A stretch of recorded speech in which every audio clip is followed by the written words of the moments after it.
The invisible barrier that shredded Japan's divine wind existed no larger than a clenched fist.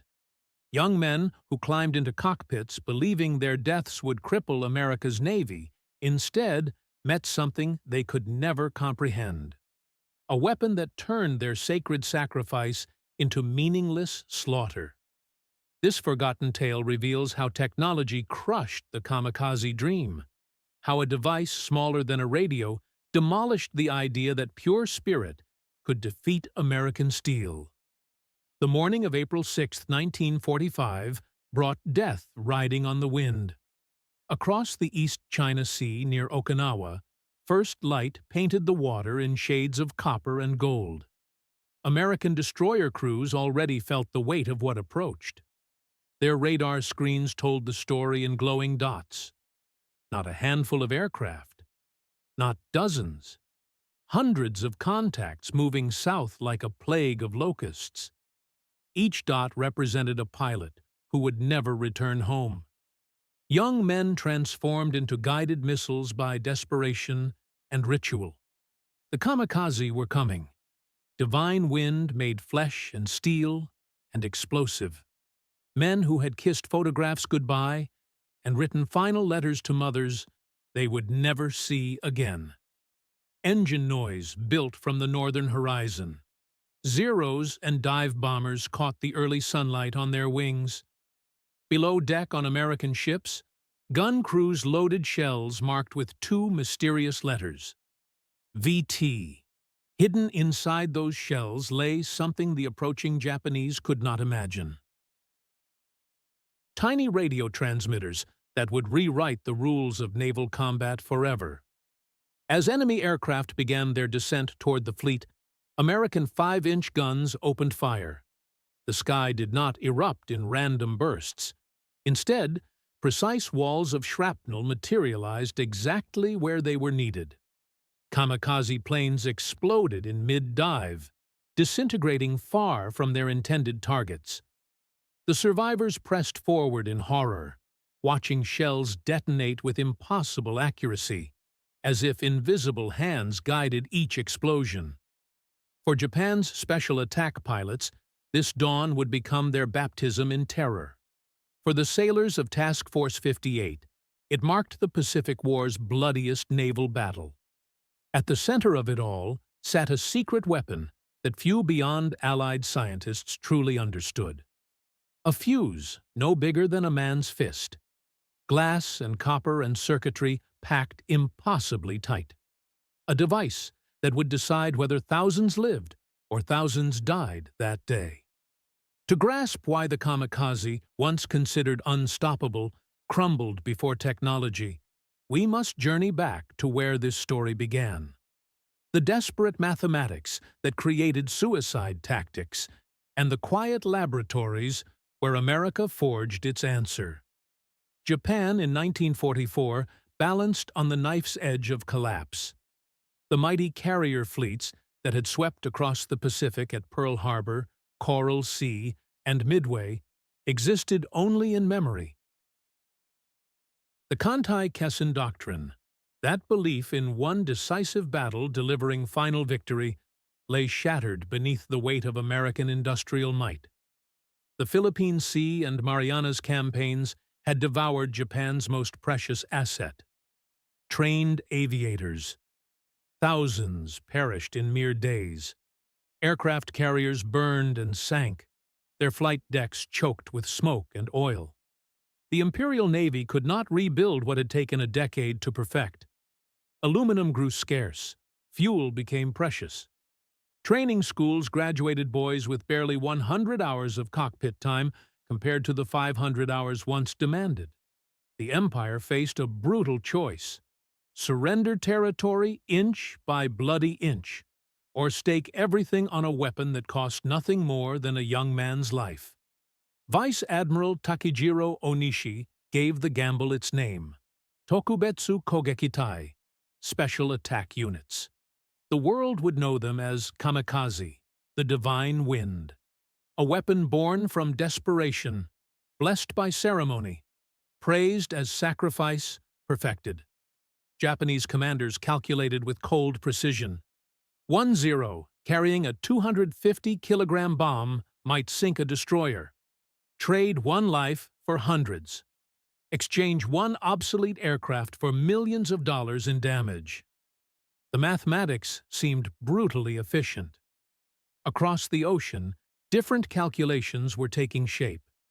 At Johns Hopkins University's Applied Physics Laboratory in 1940, a small group of American physicists gathered under Section T Dr. Merle Tuve led them toward a goal both practical and revolutionary. They would solve anti-aircraft fire's ancient problem. Until then, gunners guessed distances, twisted timer dials, and prayed shells would burst at the right moment. Even skilled crews scored hits only through volume, firing thousands of rounds for each kill. Against fast-diving aircraft, the odds became hopeless. Section T envisioned change. Their concept was radical. A shell carrying its own brain. A radio pulse small enough to fit inside a fuse. A transmitter sending signals, and a receiver listening for echoes. When aircraft passed close, the signal would shift through Doppler effect. The fuse would detonate instantly. No guessing, no timers. The shell itself would know when to explode. It sounded like fantasy. Worse, it demanded the impossible. Miniature vacuum tubes that could survive a gun barrel's fury. Forces 20,000 times gravity's pull. Temperatures from tropical heat to Arctic cold. British scientists had attempted it and declared failure inevitable. But America, with its vast industrial machine, threw everything at the problem. Factories from Ohio to New Jersey began producing glass tubes smaller than thumbs, yet strong enough to ride 5-inch shells. By 1943, the first proximity fuses entered combat testing. Off Guadalcanal, the cruiser USS Helena fired 3 shells at a Japanese dive bomber. The second shell never struck the plane. It merely passed close. The fuse sensed the target, triggered, and fragments tore the bomber apart. In that instant, impossibility became reality. 2 opposing doctrines emerged across the Pacific. Japan invested faith in sacrificial spirit, convinced that men embracing death could shatter fleets. America invested faith in science, convinced that circuits and glass and copper could preserve life. The stage was set for Okinawa, for confrontation between young men believing their deaths would devastate navies and a weapon so small it fit in a palm yet powerful enough to make that belief a fatal delusion. The proximity fuse was not simply invented, it was hammered into existence through trial, failure, and industrial effort spanning the entire United States. At Johns Hopkins Applied Physics Laboratory, Dr. Merle Tuve's team began with elegant theory. Radio transmitter, receiver, Doppler shift revealing distance. On paper, it looked simple. In practice, it seemed impossible. Picture a glass vacuum tube, fragile and delicate. Now imagine firing it from a 5-inch naval gun. The shell leaves the barrel spinning at 25,000 revolutions per minute, slammed forward by forces 20,000 times greater than gravity. Everything shattered. Glass cracked. Filaments snapped. For months, laboratory floors stayed littered with broken components. But American industry refused surrender. Factories redesigned glass tubes, experimenting with formulas that could withstand the shock. Sylvania and Raytheon produced tiny valves smaller than fingers, yet strong enough to survive. Crossley Corporation built assembly lines running day and night. RCA, Eastman Kodak, General Electric. Companies that once manufactured radios, cameras, and light bulbs now turned their skills toward war. By 1943, the device was ready. A fuse the size of a fist, containing 130 components packed tighter than anything built before. A battery activating only when fired. a circuit tuned to specific frequency. When aircraft passed close, returning signals shifted. The fuse armed and shells detonated in mid-air. For sailors, it felt like magic. No more timer adjustments, no more guesswork. Near misses were no longer wasted. Near misses became kills. Production accelerated dramatically. By 1945, American factories produced 70,000 proximity fuses daily. Each cost $18, a fraction of the $700 they had cost 3 years earlier. In total, more than 22 million were manufactured. The scale staggered comprehension. An orchestra of industrial might. Across the Pacific, Japan could only dream of such resources. Their scientists understood the concept. German reports had mentioned special Allied shells, but Japan lacked factories, materials, precision machinery. Their vacuum tubes were bulky, unreliable, unsuitable for miniaturization. Bombing raids destroyed what industry remained. For the Empire, mass-producing proximity fuses was pure fantasy. While America built electronics by millions, Japan built men. Kamikaze pilots, young students pulled from universities, farmers' sons barely past adolescence. Many possessed less than 100 hours of training. They learned navigation, target recognition. Above all, the final dive. The art of aiming aircraft like spears. Before flights, they wrote farewell letters. They drank sake in ceremonial toasts. They tied white headbands marked with rising suns. Officers handed them samurai swords, symbols of honor they would never use. Each ritual transformed fear into resolve, made death feel sacred. Thus, two great machines prepared for battle. One was mechanical, humming with conveyor belts, stamping presses, vacuum tubes, millions of tiny brains hidden inside steel shells. The other was human, beating with youthful hearts, wrapped in tradition, driven by belief that spirit could triumph over matter. Both would meet in Okinawan skies. Both would test which doctrine, technology, or sacrifice could decide the fate of fleets. Spring 1945 saw the Pacific boiling with preparations for the war's final and bloodiest campaign.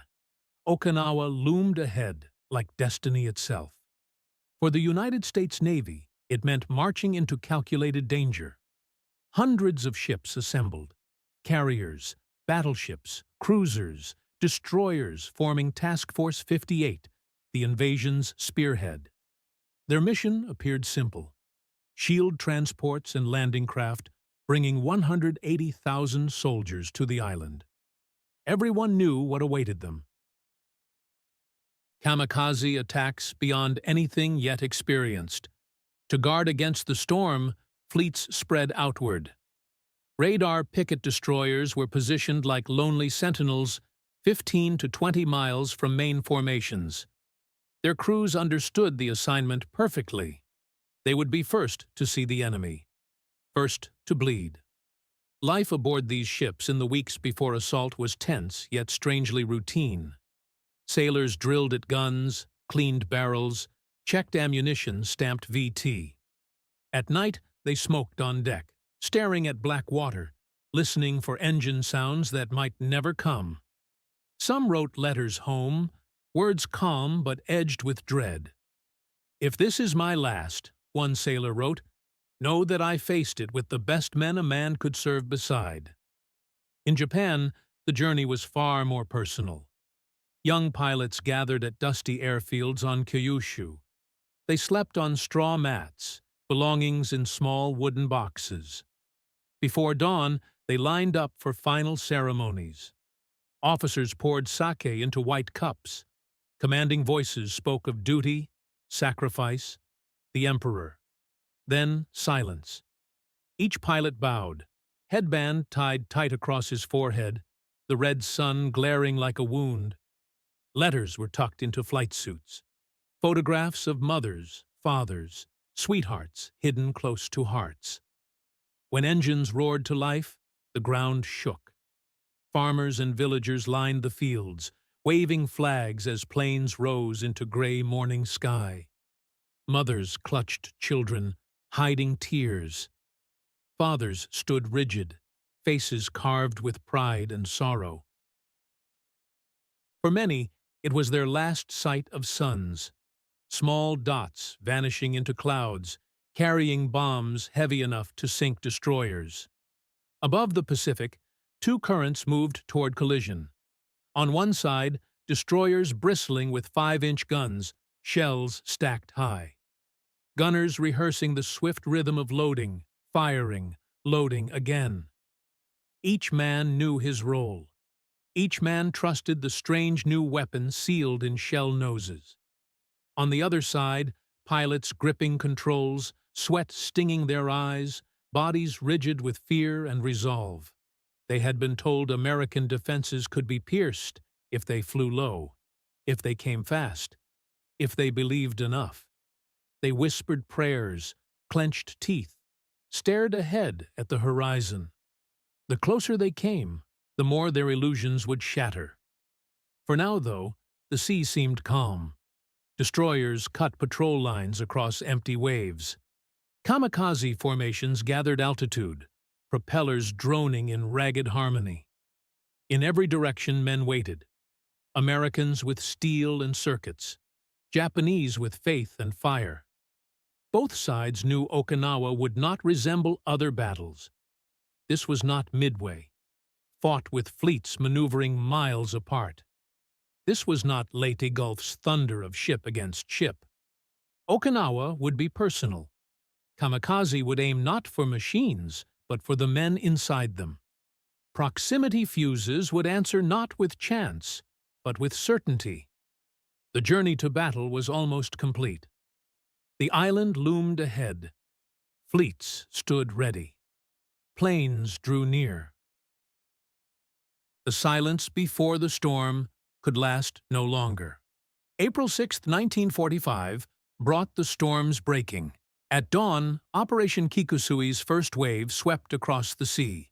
Nearly 300 kamikaze aircraft, Zeros, dive bombers, obsolete trainers crammed with explosives, roared toward Okinawa like mechanical locusts. On the American radar picket line, alarms rang out. Raid, bearing north, multiple bogies closing fast. Aboard the destroyer USS Laffey, sailors rushed to battle stations. 5-inch guns elevated. Loaders heaved shells into breaches. The markings on ammunition were still strange to some. 2 simple letters. VT. Few men knew the science behind them. But they had seen what those letters could accomplish. At 12,000 yards, first salvos left barrels. Dozens of shells arced skyward, their fuses armed by firing's violence. For a moment, silence. Then the sky erupted. Unlike scattered bursts of older-timed shells, these detonations were surgical. Black puffs blossomed directly inside the approaching formation. A Zero burst apart in midair. Another spiraled down, trailing fire. Men on deck cheered, but only briefly. Behind the wreckage came dozens more. Kamikaze pilots pressed forward, faces rigid, eyes fixed on steel targets gleaming below. Some flew high, diving steep from clouds. Others skimmed waves, propellers spraying salt, hoping radar would lose them. Gunners swung frantically, switching targets, firing again and again. VT shells detonated as if guided by invisible hands, shredding aircraft that would once have slipped through. But no defense was perfect. At 0744, the Laffey came under her heaviest assault. 22 aircraft attacked within 80 minutes. During that time, the destroyer's crews fired more than 345 rounds of proximity-fused ammunition. 9 attackers were destroyed outright. Dozens more were driven off, broken, tumbling into the sea. Still, the Laffey was struck. 6 kamikaze and 4 bombs slammed into her hull and deck. The ship burned. Men died at their posts. Yet the destroyer did not sink. She lived because dozens of other planes had been destroyed before they could reach her. Elsewhere, the battle raged just as fiercely. The destroyer USS Hugh W. Hadley faced wave after wave. Her gunners fired at nearly 15 rounds per minute, filling the sky with what they called a wall of VT. 17 aircraft were claimed by her batteries in less than an hour. Men later said it felt as if shells themselves were hunting the enemy, exploding wherever planes dared to fly. Nearby, the USS Aaron Ward fought for her life. Attacked by 40 aircraft, she fired continuously for 52 minutes. Proximity fuses destroyed 6 attackers completely and crippled 5 more, sending them crashing into the sea. Commander William Saunders admitted later, "Without VT fuses, we would have been overwhelmed in the first 10 minutes." The scenes were apocalyptic. Black smoke trails etched the sky. Engines screamed in final dives. Metal shrieked as it tore. The ocean frothed with burning wreckage, oil fires spreading across waves. Sailors pulled shipmates from twisted steel, while above them, kamikaze still fell like spears. For Japanese pilots, the experience was terrifying beyond imagination. Doctrine had promised them safety until final moments. They had been told high speed and low altitude would carry them through. Instead, they found themselves flying into walls of fire that seemed to know exactly where they were. Shells exploded 50 feet away. Fragments sliced wings, shattered canopies, ripped through flesh. Survivors who aborted missions later described it as flying through a solid curtain of explosions.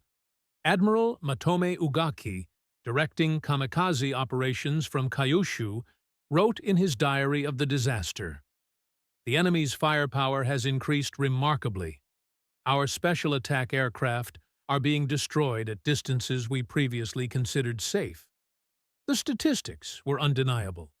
Before VT fuses arrived, American ships needed more than 1,000 rounds of 5-inch ammunition to shoot down a single attacker. At Okinawa, with proximity fuses, that number dropped to just over 300. A 4-fold leap in effectiveness. In some cases, only 2 shells were enough. Yet numbers alone could not capture the human cost.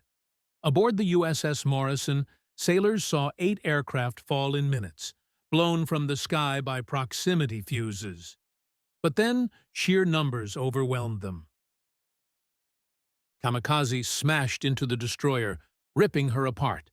She sank within hours, carrying 152 men with her. On the USS Drexler, supplies of VT ammunition finally ran out. The crew reverted to old-timed fuses. 2 kamikaze struck almost instantly. The ship was gone in less than a minute. 158 sailors perished. The lesson was seared into every survivor's mind. Without proximity fuses, survival was almost impossible. The tragedy was not only American. Japanese losses were catastrophic. Hundreds of young men died in a single day. Their lives traded for little more than wrecked decks and temporary damage. Pilots who had written final letters, kissed photographs of mothers and sweethearts, now vanished into smoke. Their commanders had promised that sacrifice would break the American fleet. Instead, sacrifice dissolved against a weapon smaller than a palm. By nightfall, waters off Okinawa were littered with wreckage. Splintered wings, oil slicks, drifting bodies. American destroyers limped but survived. Their guns were blackened from heat, their crews exhausted, ears ringing, faces streaked with sweat and powder. But they were alive. The kamikaze had struck with fury. They had wounded ships, killed sailors, spread fire and fear. But they had not broken the line, and the reason was clear. Proximity fuses had turned every destroyer into a fortress, every burst into a barrier, every near miss into death. Okinawa's climax was not only a battle of men and machines. It was collision between two philosophies, one believing death itself could be weaponized, another believing technology could preserve life. And on that April day, in skies filled with fire, it was technology that prevailed. When smoke cleared over Okinawa, the struggle's scale came into sharp focus. Japanese commanders had thrown nearly 2,000 aircraft into 10 great Kikusui operations. Each wave promised devastation. Each wave consumed hundreds of young lives.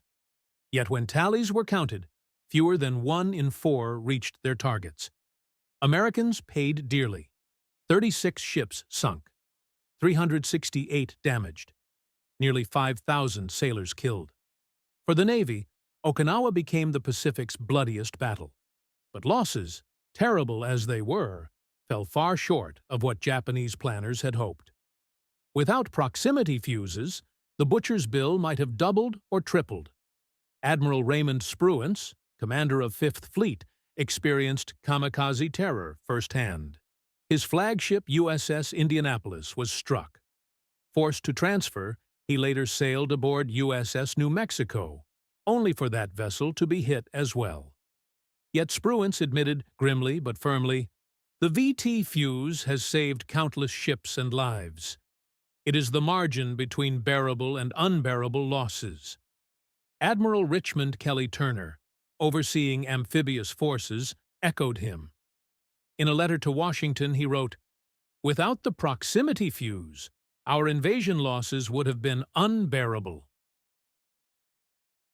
The Japanese kamikaze could have changed the Pacific War's outcome.